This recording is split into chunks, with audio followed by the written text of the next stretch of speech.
Plastic glass एवं paper cup व्यवहार उपरे कठोर होईची अनुकूल पौरपालिका।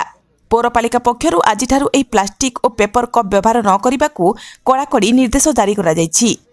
सरकार दीर्घदिन होला प्लास्टिक कप व्यवहार निषेध करिसंती। अन्यपटे पेपर कप रे रहुतबा महम कोटिंग स्वास्थ्य पक्षे क्षतिकारक।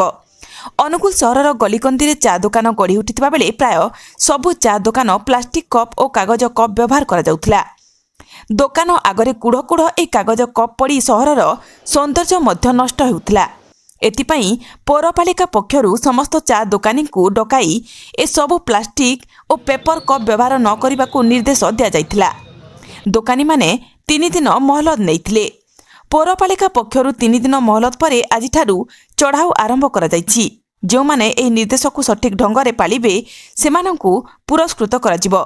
आ अमानियांकु दंड मध्य दियाजिबो बोली निर्वाही अधिकारी सत्यप्रकाश त्रिपाठी कहिसंती। पौरपालिकार एभली पदक्षेप को सहरवासी स्वागत करिसंती। आगे कोन कहबे अनुकूल पौरपालिका आज ठारू प्लास्टिक आइटम कते स्वागत देबो।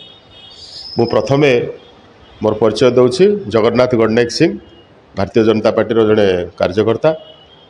अनुगुल सहर में 2 दिन तले आमर म्युनिसिपालिटी एक्जिक्यूटिव अफिसर जो पदक्षेप नहीं बहुत स्वागत योग्य। मुझे दिने दिने चिंता करुली ये प्लास्टिक बंद हम केवे। जहाँ आज जड़े एक्जिक्यूटिव अफिसर गोटे पदक्षेप नहीं प्लास्टिक की बंद कर सहर में प्लास्टिक मुक्त हम। मु आउ गोटे माध्यम जनवाक चाहूँगी जे मु देखी कटक भुवनेश्वर में माटी पात्र में चा दि जाऊँगी। तेणु सी काच ग्लास स्टील ग्लास कथा कहते मु पाटी पात्र कथा भी कहूँ। तेणु जिते शीघ्र ये प्लास्टिक जिनस अनुगुल सहर बंद हम एवं पल्यूशन मुक्त हम से मु अशेष अशेष धन्यवाद आमर एक्जिक्यूटिव अफिसर महोदय को ज्ञापन कर।